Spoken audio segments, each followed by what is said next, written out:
Bonjour et bienvenue pour notre 5e leçon, la leçon numéro 5. Dans cette leçon, nous allons apprendre les vêtements. Les vêtements.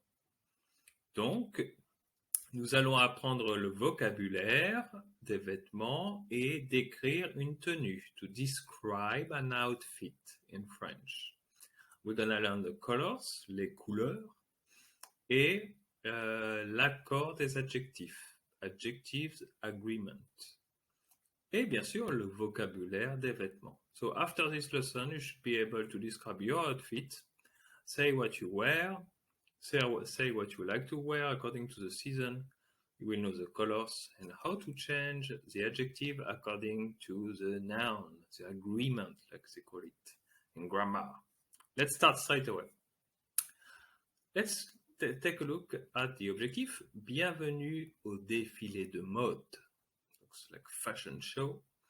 Décrire une tenue. Décrire, you know what it means, like in English. Describe une tenue, an outfit. So the clothes you are wearing. Donc, nous avons un présentateur on the right side et il parle, il décrit des tenues. Il décrit des tenues. He describes outfits of 1, 2, 3 personnes. Let's start with Didier on the top left. Et voici Didier. Il porte une veste violette et rouge. Il porte aussi un jean bleu et des chaussures marron. Oh, et regardez, la petite Sophie porte une chemisette verte à pois. Elle porte aussi un short rouge.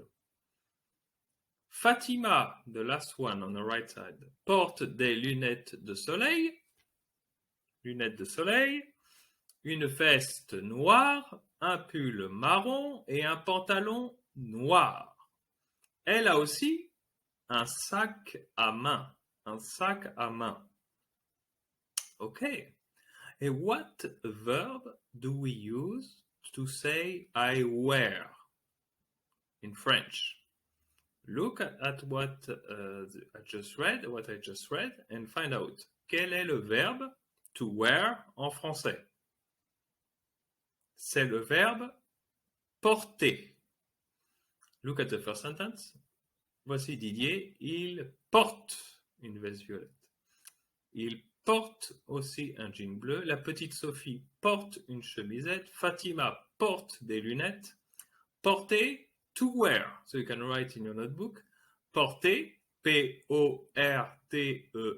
And you know how to conjugate this verb because we saw it in a previous lesson. Porter is to wear. Okay, very good. On continue la lecture du défilé de mode. We continue. Should I explain a little bit more here? Veste violette et rouge, maybe you have an idea. Un jean bleu, you know. Chaussures, shoes. La petite Sophie porte une chemisette verte à pois. Pois is like the circles, you see? The dots. Fatima porte des lunettes de soleil. Sunglasses, right? Veste, jacket, noir. Pull, pullover, pantalon, pants. C'est facile. Un sac à main, handbag. Main is hand, sac is bag, handbag. You can use sac for un sac plastique aussi, also in a supermarket.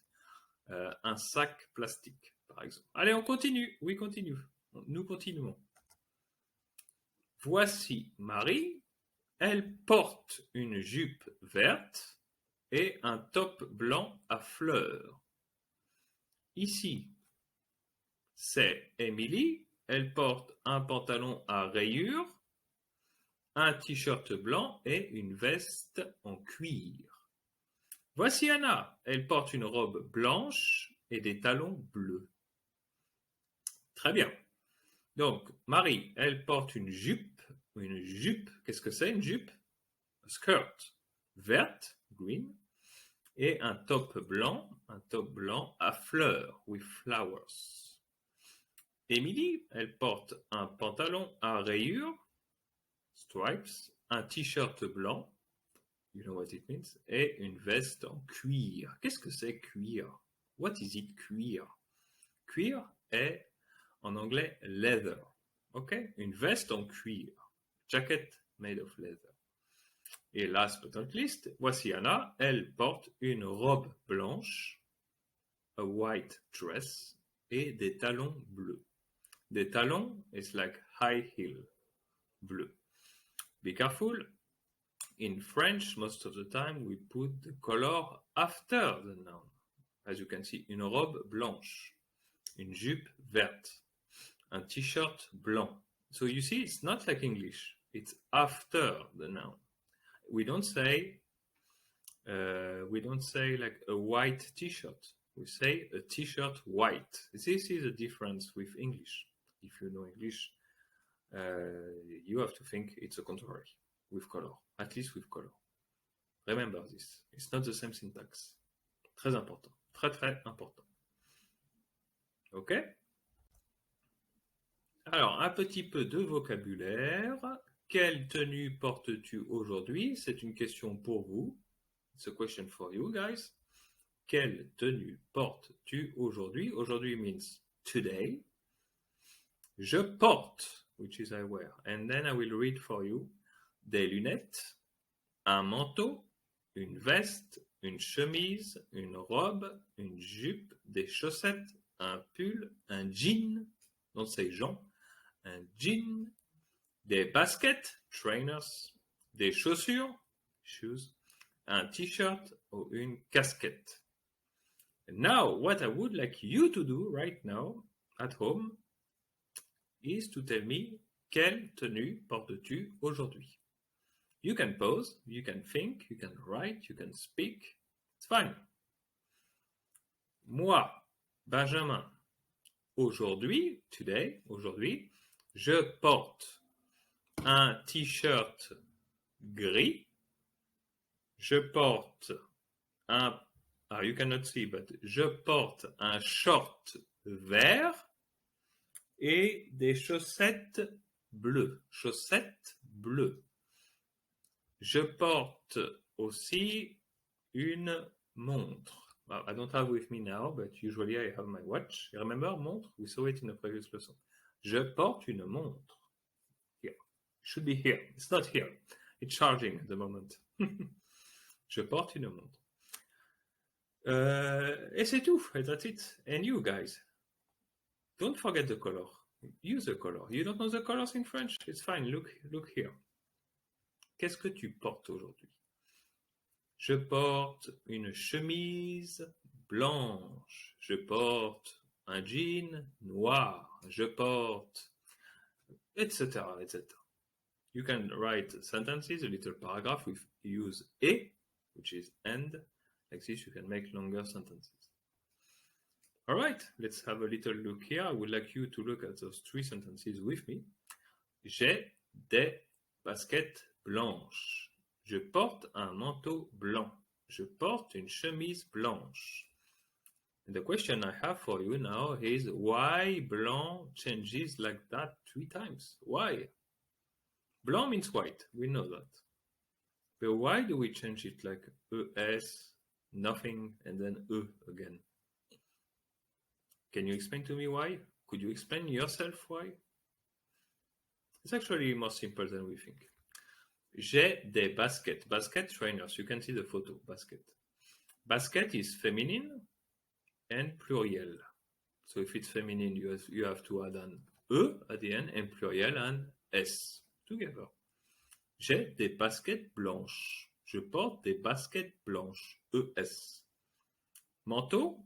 You can see un manteau. If you see un in front of the noun, you know it's masculine because we saw it in the first chapter. Je porte un manteau blanc, a white coat. Je porte une chemise. Chemise is a shirt, okay? Je porte une chemise blanche. Why do we write blanche with E? Why do we say blanche? Parce que une chemise, c'est féminin. How do you know it's feminine? It ends by E and you have written the article une. And when it's written une, you know it's feminine. If it was written un, it's masculin. If it was written des, it would be pluriel. Ok? J'ai des baskets violettes, pluriel féminin, ES. Je porte un manteau violet, masculin. Je porte une chemise violette, féminin. You see the difference, the changes of pattern? You see the pattern here? Violet means purple. J'ai des baskets grises, je porte un manteau gris et je porte une chemise grise. The first one and the third one have the same pronunciation but not the same spelling. French. For pronunciation purpose, you are very curious about colors, so I'm going to read them. You can repeat after me. It's a good activity to do actually. Let's do it together. Bleu, blanc, rouge. I wrote blanc again, little mistake. Vert, noir, jaune, orange, gris, violet, rose, marron. You have the main colors here. Okay, so now you can tell me quelle tenue tu portes. And now you can tell me, oh, je porte des baskets vertes. ES, right? Je porte un t-shirt jaune. Je porte une jupe orange, etc., etc. I hope I explained clearly the differences between pluriel, masculin et féminin, but you see, we already said in the previous lessons, they follow the same pattern, right? Make your notes, take your time, pause this video as much as you need. It's no problem at all. Bienvenue au défilé de mode. Choisir une tenue. Choisir, it's like in English, if you know English, to choose. Choisir une tenue. Alors, ici, nous avons une petite question. Quelle tenue choisis-tu pour ton rendez-vous? Quelle tenue choisis-tu pour ton rendez-vous? Alors, regardez les tenues 1, 2 et 3. You can see. And now I would like you to tell me which outfit you would choose for a meeting. Like, let's say, for a meeting with friends, avec des amis. So you can say at home, and don't be shy, say it at home out loud. Je choisis la tenue numéro 2 parce qu'elle est confortable. Je choisis la tenue numéro 3 parce qu'elle est à la mode. Je choisis la tenue numéro 1 parce qu'elle est élégante. So you see, make sentences at home, simple sentences to practice and repeat again. À la mode means fashionable, comfortable. Easy, décontracté. Easy, coloré. Easy, élégante, easy. Like in English. Fashionable, comfortable, discontracted, coloré, colorful, élégante. Et si vous êtes une femme, if you're a woman, same question. Quelle tenue choisis-tu pour ton rendez-vous? And same activity. You can pause this video and make sentences. Et pour finir, to finish this chapter 2, nous allons étudier les verbes en IR, les verbes du deuxième groupe, les verbes en IR. Remember, we studied les verbes en ER, like porter, par exemple, les ER verbes, catégorie 1, premier groupe. Et maintenant, les verbes du deuxième groupe, régulier, au présent simple. Remember, I have one video, it's a complete guide about present simple in French, and you have this example in the video. So if you already watched my video, if you already know IR verbs, regular ones, you don't need to watch this part of this lesson. If not, if you want to have an overview or to repeat it, let's do it together. Choisir, le verbe choisir. Par exemple, je choisis une tenue. Je choisis, tu choisis une tenue. Ils, elles ont choisi une tenue. Nous choisissons une tenue. Vous choisissez une tenue. Ils, elles choisissent une tenue. Finir. Je finis, tu finis, il, elle, on finit, nous finissons, vous finissez, il, elle finissent. You see in yellow, en jaune, yellow, the endings. And if you memorize the endings, it's done. You know them perfectly in present simple. You have to write it down. My recommendation would be to write in your notebook IR, regular verbs, present simple. You write je, tu, il, nous, vous, il. And then next to it, you write the endings. IS, IS, IT, ISON, IC, IS, right? You do the way you think it works for you. Fleurir. As you can see in the photo, flourishing. Je fleuris. I know it sounds funny to say I flourish, but why not? Je fleuris. Tu. I say it. Say it. Don't be shy. Tu fleuris. Il, elle, on fleurit. Nous fleurissons. Vous fleurissez. Il, elle fleurissent. Same endings. Alors, here I put most popular verbs réguliers avec IR. It's a bit messy, I know, but we can look together. Grandir, grossir, maigrir, guérir, fleurir, réfléchir, agir, applaudir. These are many. They are not the most popular, the most common verbs, but still, they appear very often in text. You need to know them. You can have a look, pause this video, take notes, no problem. And because you're supposed to memorize the endings, it's easy. Now it's time for you to practice et conjuguer les phrases avec IR régulier au présent simple, present simple. So you can pause this video, try to complete the sentences by conjugating properly, and we'll find out. Okay, let's go. Nous réussissons. Nous réussissons. Je fais un accent, on va réussir. Il vomit, IT. Je maigris, IS. Vous applaudissez. Tu avertis, IS. Elles ralentissent, ISSENT. Nous bâtissons, ISSONS. Je grossis, IS. So now I'm going to read fast. Nous réussissons l'examen. We succeeded the exam. Il vomit dans le bus. He vomits in the bus. Je maigris, I lose weight, since depuis que je joue au football, since I play football. Vous applaudissez les joueurs pendant le match de handball, the players during the handball game. Tu avertis, you warn the students. Elles ralentissent, they slow down devant l'école, in front of the school. Nous bâtissons, we build, une grande maison au Canada, big house in Canada.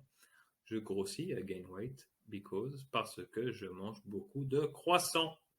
Ah, for sure. Alors attention, il y a des verbes irréguliers en IR. They are not from the same category, but they end by ER. So what does it mean? It means you have to memorize them individually. I know it's painful, but the more you see them in some text, the more you will memorize. So don't worry. They still follow some patterns. They are irregular ER verbs. So the endings you learned before are from most of them, but some of them are irregular. So let's have a look. We have sortir, to go out, or get out, go out, going out as well, with friends, but also to go out of your house. Partir, to leave. Dormir, to sleep. Sentir, to smell. Alors, how do we do here? They follow the same pattern, even though they are irregular. Those four follow the same pattern. Look at the endings. Listen to my pronunciation. Je sors, tu sors, il sort, nous sortons, vous sortez, ils sortent. Je pars, tu pars, il, elle, on part, nous partons, vous partez, il, elle partent. So you see, we don't even say the S, S, T, we don't even say it. Je pars, tu pars, il part, but we write it. Nous partons, here we hear on. Vous partez, EZ in French makes the sound E. et ils, elles partent. But we write ENT. Dormir. How would you say I sleep? It's a bit different. Je dors, D-O-R-S. Je dors. Tu dors, D-O-R-S. Il, elle, on dort, D-O-R-T. Nous dormons. Vous dormez. Il, elle dorment. Sentir. Je sens, S-E-N-S. Tu sens, S-E-N-S. Il, elle sent, S-E-N-T. Nous sentons, O-N-S. Vous sentez, E-Z. Il, elle sentent, E-N-T. Alors, you can note these four verbs and write the endings S-S-T-O-N-S-E-Z-E-N-T in your notebook. D'autres verbes irréguliers avec IR, d'autres, some others, ouvrir, offrir, souffrir, to suffer, et couvrir, to cover. Alors, j'ouvre, tu ouvres, il ouvre, nous ouvrons, vous ouvrez, ils ouvrent. J'offre, tu offres, il offre, nous offrons, vous offrez, ils offrent. And some endings. Je souffre, tu souffres, il souffre, nous souffrons, vous souffrez, il, elle souffre. Couvrir. Je couvre, tu couvres, il couvre, nous couvrons, vous couvrez, il, elle couvre. I didn't write them down because I want you to think and imagine how they are written. And they are written the same way ouvrir and s'offrir are written. Just follow the endings in this particular pattern. It's also written above, E, E-S, E, O-N-S, E-Z, E-N-T. Okay? So they follow irregulier, as you can see. Like we said before, irregulier, ER verbs. Okay, last ones of the irregular verbs. Tenir, venir. Donc, you see, they end by enir. E-N-I-R. E-N-I-R. Revenir, obtenir, tenir, devenir, prévenir. They end by enir. E-N-I-R. Alors, let's have a look. Here it's completely different, you see. I come. To come. To go somewhere. Venir. Je viens. I come. Tu viens. Il, elle, on vient. Nous venons. Vous venez. Ils viennent. Tenir. To hold. Je tiens. Tu tiens. Il tient. Nous tenons. Vous tenez. Ils tiennent. And now I want you to follow the same pattern and conjugate to become in French. Devenir. Je deviens. I become. Et how would you say with tu? Tu deviens. Same thing. Il, elle, on devient. With T at the end. Nous devenons. O-N-S. Vous devenez. E-Z. And il, elle deviennent. I-E-N-N-E-N-T. Look at the endings above. The third line. Yen, yen, yen, on, et, yen. And this work for the verbs ending by E-N-I-R, like venir, tenir, et devenir. Oh, I wrote tient for to hold. It's not tient, it's tenir. Okay, tenir, to hold. It's in the list above. It's not tient, it's tenir, the verb. I made a little mistake. So please look at the list just below the endings. You see tenir, to hold. It's not tient. Tient, it means I hold. Je tiens. Okay? So this is a lot of information, but don't worry, you don't have to memorize everything at once, because we will see these verbs, these words, this conjugation in text in the next chapter. So